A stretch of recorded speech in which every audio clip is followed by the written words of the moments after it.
Sony Abhilash. ഭക്ഷണശാലയിലേക്ക് എല്ലാവർക്കും സ്വാഗതം. ഇന്ന് നമുക്ക് ഒരു ചിക്കൻ ബിരിയാണി, ഹൈദരാബാദി ചിക്കൻ ബിരിയാണി തയ്യാറാക്കുന്നത് എങ്ങനെയെന്ന് നോക്കാം. അപ്പോൾ ചിക്കൻ തിരഞ്ഞെടുക്കുമ്പോൾ ഫ്രഷ് ചിക്കൻ തന്നെ തിരഞ്ഞെടുക്കാൻ നോക്കാം കേട്ടോ.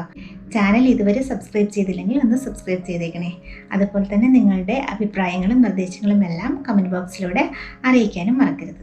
അപ്പോൾ നമുക്ക് ഹൈദരാബാദി ചിക്കൻ ബിരിയാണി എങ്ങനെ ടേസ്റ്റി ആയിട്ട് തയ്യാറാക്കാമെന്ന് നോക്കാം. ചിക്കൻ നമുക്ക് ആദ്യം ഒന്ന് മാരിനേറ്റ് ചെയ്തെടുക്കാം. അതിനായി നന്നായി കഴുകി ക്ലീനാക്കിയ 1 കിലോ ചിക്കനിലേക്ക് ഞാൻ ആവശ്യത്തിന് ഉപ്പിട്ടു. ഇനി ഇതിലേക്ക് ഒരു 3 ടേബിൾ സ്പൂൺ തൈര്, അധികം പുളിയില്ലാത്ത തൈര് എടുക്കണം കേട്ടോ. ഒരു 3 ടേബിൾ സ്പൂൺ ഒട്ടും കട്ടയില്ലാതെ വെള്ളമൊന്നും ചേർക്കാതെ ഉടച്ചെടുത്തിട്ടുള്ള തൈരാണ്. ഇനി 1 ടീസ്പൂൺ അല്ലെങ്കിൽ 1 സ്പൂൺ വെളുത്തുള്ളി ചതച്ചത് 1 സ്പൂൺ, പച്ചമുളക് ചതച്ചത് 1 സ്പൂൺ, ഒരു 10 പച്ചമുളക് ഞാൻ ചതച്ച് വെച്ചിട്ടുണ്ട് കേട്ടോ. ഇതിലേക്ക് ഇഞ്ചി ചതച്ചതും 1 സ്പൂൺ ഇടാം. ഇനി ഷാ ജീര എന്ന് പറഞ്ഞിട്ട് നമുക്ക് വാങ്ങാൻ കിട്ടും. അത് ഒരു 1/2 ടീസ്പൂൺ ഒന്ന് ചതച്ചെടുത്തതാണ് കേട്ടോ. അത് നമുക്ക് ഈ ചിക്കൻ്റെ മസാലയ്ക്ക് നല്ലൊരു ഫ്ലേവർ കിട്ടും. അതിന് വേണ്ടിയിട്ടാണ് അത് ഇടുന്നത്. ഒരു 1/4 ടീസ്പൂൺ ചെറിയ ജീരകം ചതച്ചത്. ഇനി ഒരു 1/4 ടീസ്പൂൺ ഉലുവ പൊടിച്ചതും കൂടെ ഇതിനകത്തേക്ക് നമുക്ക് ഇടാം. ഉലുവ പൊടിച്ചത് 1/4 ടീസ്പൂൺ, കുരുമുളക് പൊടിച്ചത് 1/2 ടീസ്പൂൺ, ഗരം മസാല 1/2 ടീസ്പൂൺ. ഗരം മസാലയും കൂടെ ഇതിനകത്തേക്ക് ഒരു 1/2 ടീസ്പൂൺ ഗരം മസാല കൂടി നമുക്ക് ആഡ് ചെയ്യാം. ഇതിനകത്തേക്ക് ഞാൻ മല്ലിപ്പൊടിയും മുളക് പൊടിയും ചേർക്കുന്നുണ്ട് കേട്ടോ. ഒരു 3/4 ടേബിൾ സ്പൂൺ മുളക് പൊടിയും 1/2 ടേബിൾ സ്പൂൺ മല്ലിപ്പൊടിയാണ് ചേർക്കുന്നത്. 3/4 ടേബിൾ സ്പൂൺ മുളക് പൊടി, 1/2 ടേബിൾ സ്പൂൺ, വലിയ സ്പൂണാണ് കേട്ടോ, 1/2 ടേബിൾ സ്പൂൺ മല്ലിപ്പൊടിയും കൂടി ഇടാം. അതിനകത്തേക്ക് ഞാൻ പുതിനയിലയോ മല്ലിയിലയോ ചേർക്കുന്നില്ല. സാധാരണ ഹൈദരാബാദി ബിരിയാണി ഉണ്ടാക്കുമ്പോൾ ചിക്കൻ മസാല മിക്സ് ചെയ്യുന്ന കൂട്ടത്തിൽ മല്ലിയിലയും പുതിനയിലയും ഇടും. ഞാനിപ്പോൾ ഇടുന്നില്ല കേട്ടോ. ഇതിലേക്ക് 1 മുറി ചെറുനാരങ്ങ നീരും കൂടെ നമുക്കങ്ങ് സ്ക്യൂസ് ചെയ്തെടുക്കാം, ഒന്നങ്ങ് പിഴിഞ്ഞു കൊടുക്കാം. ഇനി ഇതെല്ലാം കൂടി നന്നായിട്ടങ്ങ് മിക്സ് ചെയ്ത് ഒരു 2 മണിക്കൂറെങ്കിലും ഒന്ന് മാറ്റി വയ്ക്കണം. നന്നായിട്ട് ഇതിൻ്റെ പീസസിലേക്ക് നന്നായിട്ട് മസാലകളെല്ലാം പിടിക്കണം. അതിന് വേണ്ടിയിട്ട് നല്ലപോലെ ഒന്ന് മിക്സ് ചെയ്ത് നമുക്കൊരു 2 മണിക്കൂർ അങ്ങ് മാറ്റി വയ്ക്കാം. ആ സമയത്ത് നമുക്ക് ഇത് റൈസ് ഒന്ന് കുക്ക് ചെയ്യണം. അതിന് വേണ്ടിയിട്ട് 1 ടീസ്പൂൺ കുരുമുളക്, ഒരു 6-7 ഗ്രാമ്പു, 1/4 ടീസ്പൂൺ ചെറിയ ജീരകം, 1/2 ടീസ്പൂൺ പെരുംജീരകം, ഷാജീര, കറുകപ്പട്ട, സ്റ്റാർ ഏനീസ്, ബേ ലീവ്സ്, അതുപോലെ തന്നെ കുറച്ച് ഒരു 6-7 കാർഡമം, ഏലക്കായ. ഇതെല്ലാം കൂടെ നമുക്ക് നന്നായിട്ട് തിളച്ച വെള്ളത്തിലേക്ക് ഇടാം. ഒരു പാത്രത്തിലേക്ക് ഞാൻ കുറച്ച് വെള്ളം വച്ചിട്ടുണ്ട്. അതിലേക്ക് ഈ സ്പൈസസ് നമുക്കങ്ങ് ഇട്ട് കൊടുക്കാം. വെള്ളം ഞാൻ ഇത്ര അളവെന്ന് പറഞ്ഞിട്ട് വെള്ളമല്ല വച്ചിട്ടുള്ളത്, കുറച്ച് കൂടുതൽ വെള്ളം വെച്ചിട്ടുണ്ട്. എന്താണെന്ന് പറഞ്ഞാൽ ചോറ് നമ്മൾ വറ്റിച്ചല്ല എടുക്കുന്നത്, ഊറ്റിയാണ് എടുക്കുന്നത്, വാർത്താണ് എടുക്കുന്നത്. അതുകൊണ്ട് തന്നെ കുറച്ച് കൂടുതൽ വെള്ളം വെച്ചിട്ട് നമുക്ക് റൈസ് കുക്ക് ചെയ്തെടുക്കാം. വെള്ളം നന്നായിട്ട് തിളച്ചതിന് ശേഷം നമുക്കിതിനകത്തേക്ക് ഉപ്പിട്ട് കൊടുക്കാം. ആവശ്യത്തിന് ഉപ്പിടാം. ഇനി ഇതിലേക്ക് 1 മുറി ചെറുനാരങ്ങ നീരും കൂടെ അങ്ങ് പിഴിഞ്ഞു കൊടുക്കാം. ചെറുനാരങ്ങ നീര് ഒഴിക്കുമ്പോൾ ചോറ് ഒട്ടും തന്നെ ഒട്ടിപ്പിടിക്കില്ല കേട്ടോ. അതിന് വേണ്ടിയിട്ടാണ് ചെറുനാരങ്ങ നീര് ഒഴിക്കുന്നത്. അതുപോലെ തന്നെ റൈസിന് നല്ലൊരു ഫ്ലേവറും കിട്ടും. ഇതിലേക്ക് നിങ്ങൾക്ക് വേണമെങ്കിൽ നെയ്യോ ഓയിലോ ചേർക്കാം, വെജിറ്റബിൾ ഓയിലോ ചേർക്കാം. ചേർത്ത് കഴിഞ്ഞാൽ റൈസ് നല്ലതാണ്, സോഫ്റ്റ് ആകും, ടേസ്റ്റും ഉണ്ടാകും. പക്ഷേ ഞാനിപ്പോൾ ചേർക്കുന്നില്ല, കാരണം ദം ഇടുമ്പോൾ നന്നായിട്ട് നെയ്യ് ചേർക്കുന്നുണ്ട്. അതുകൊണ്ട് ഞാൻ ഇപ്പോൾ നെയ്യ് ചേർത്തിട്ടില്ല കേട്ടോ. വെള്ളം നമുക്ക് നല്ലപോലെ ഒന്ന് മിക്സ് ചെയ്ത് കൊടുക്കാം. വെള്ളം നന്നായിട്ട് തിളച്ചതിന് ശേഷം അരിയിടാം. ഞാൻ ഒരു 4 കപ്പ് അരി നന്നായി കഴുകിയതിന് ശേഷം അരമണിക്കൂർ കുതിർത്ത് വെച്ചതാണ് കേട്ടോ. അതായത് ലോങ് ഗ്രൈൻ ബാസ്മതി റൈസാണ് എടുത്തത്. ഇതും കൂടെ ഇതിനകത്തേക്ക് ഇടാം. അരി അങ്ങ് ഒരുപാട് വെന്ത് പോകരുത്, ഒരു 1/4 വേവായാൽ മതി, 1/4 ഭാഗം വെന്താൽ മതി. ഒരുപാട് അങ്ങ് വെന്ത് പോയി കഴിഞ്ഞാൽ നമ്മൾ ദം ഇട്ടതിന് ശേഷം, ദം ഇട്ടതെന്ന് വെച്ചാൽ ഇതിൻ്റെ മസാലയിലിട്ടിട്ടാണ് ബാക്കി ഭാഗം നമ്മൾ കുക്ക് ചെയ്തെടുക്കുന്നത്. അപ്പോൾ ഒരുപാട് അങ്ങ് വെന്ത് കുഴഞ്ഞു പോകും നമ്മുടെ ബിരിയാണി. അതുകൊണ്ട് ഒരു 1/4 വേവാകുമ്പോൾ തന്നെ ഫ്ലെയിം ഓഫാക്കി റൈസ് നമുക്ക് വാർത്ത് മാറ്റി വയ്ക്കണം. അതായത് അരി ഒന്ന് നല്ലപോലെ ഇങ്ങനെ എടുത്ത് പ്രസ് ചെയ്ത് നമ്മളിങ്ങനെ ഒന്ന് ഞെക്കി നോക്കുമ്പോൾ അറിയാം വെന്തിട്ട് എത്രത്തോളം വേവ് ആയിട്ടുണ്ടെന്നുള്ളത് കേട്ടോ.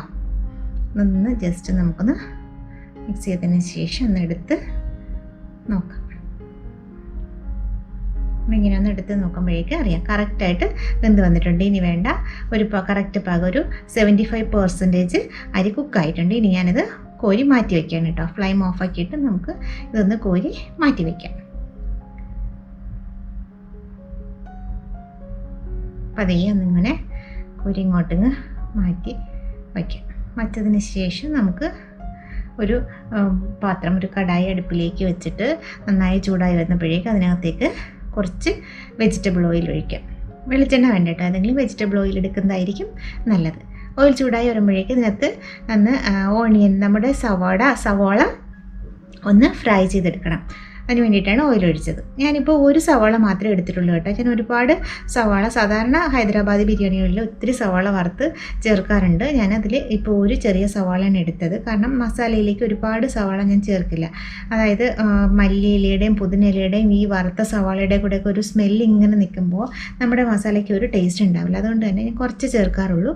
അതുകൊണ്ടാണ് ഇത്ര സവാള ഫ്രൈ ചെയ്തെടുത്തത്. കോരി മാറ്റി വയ്ക്കാം.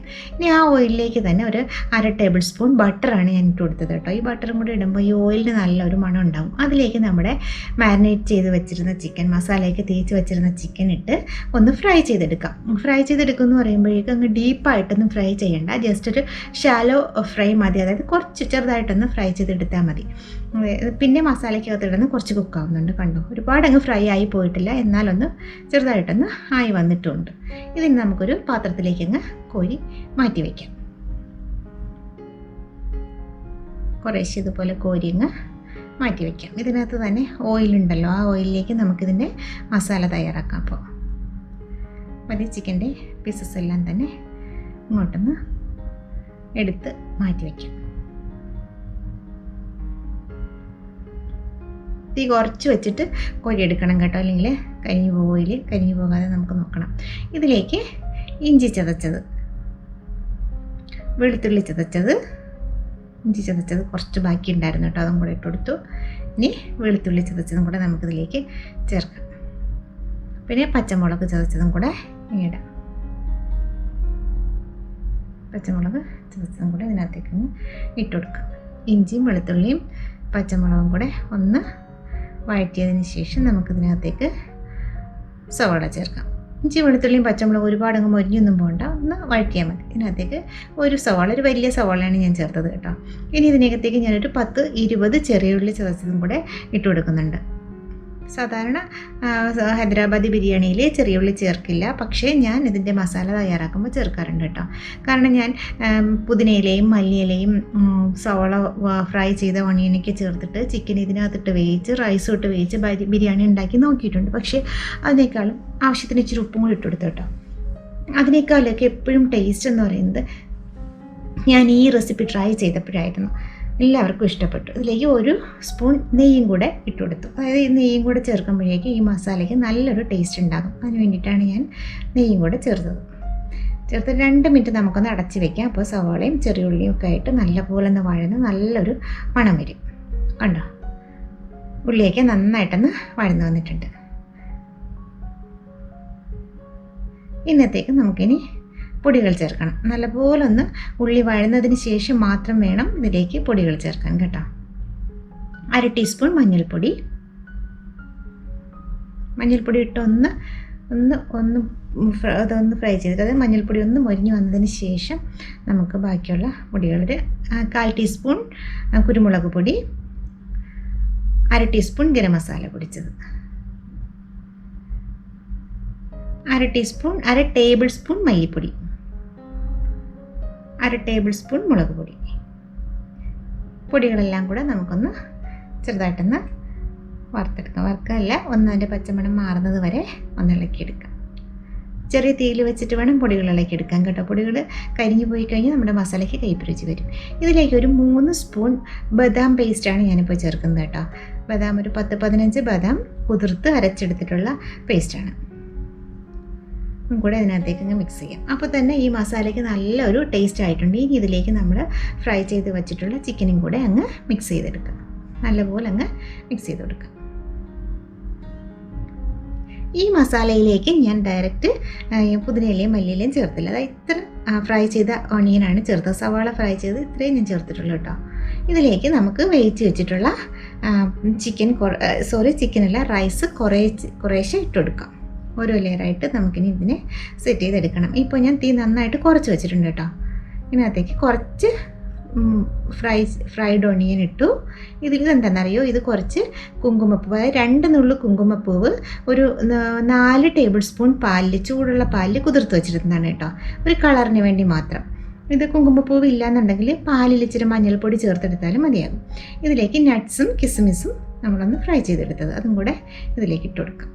അത് ഇങ്ങനെ കിസ്മിസും നട്ട്സും ഞാൻ ഇങ്ങനെ ഫ്രൈ ചെയ്തെടുക്കുമ്പോൾ ഇതിനകത്തുള്ള ഈ നെയ്യോട് കൂടിയാണ് ഇതിനകത്തേക്ക് ഒഴിക്കുന്നത് കേട്ടോ. ഇനിയാണ് ഞാൻ മല്ലിയിലയും പുതിനയിലയും റൈസിലേക്കാണ് ഇട്ടിട്ടുള്ളത്. കുറച്ച് കൂടുതൽ മല്ലിയിലയും പുതിനയിലയും ഞാൻ ഇതിലേക്ക് ഇട്ടിട്ടുണ്ട് കേട്ടോ.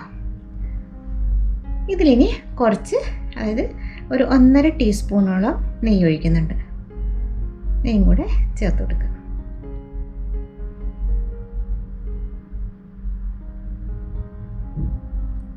ഇതിൻ്റെ മുകളിലേക്ക് ഇനിയും അടുത്ത ലെയർ റൈസ് ഇടാം. റൈസ് ചോറ് അധികം ഒന്ന് വെന്ത് പോയിട്ടൊന്നുമില്ല. ഇതിൻ്റെ കട്ടയൊക്കെ ഒന്ന് അടച്ചിട്ട് നമുക്കിങ്ങനെ അങ്ങ് നിരത്തി വയ്ക്കാം. ഇതിലേക്ക് നമുക്ക് കുറച്ച് ബാക്കിയുള്ള ആ ഒരു ബദാം പേസ്റ്റ് റൈസിൽ കൂടെ ചേർക്കാം. ഇവിടെ ഇങ്ങനെ അങ്ങ് ഇട്ടെടുക്കാം.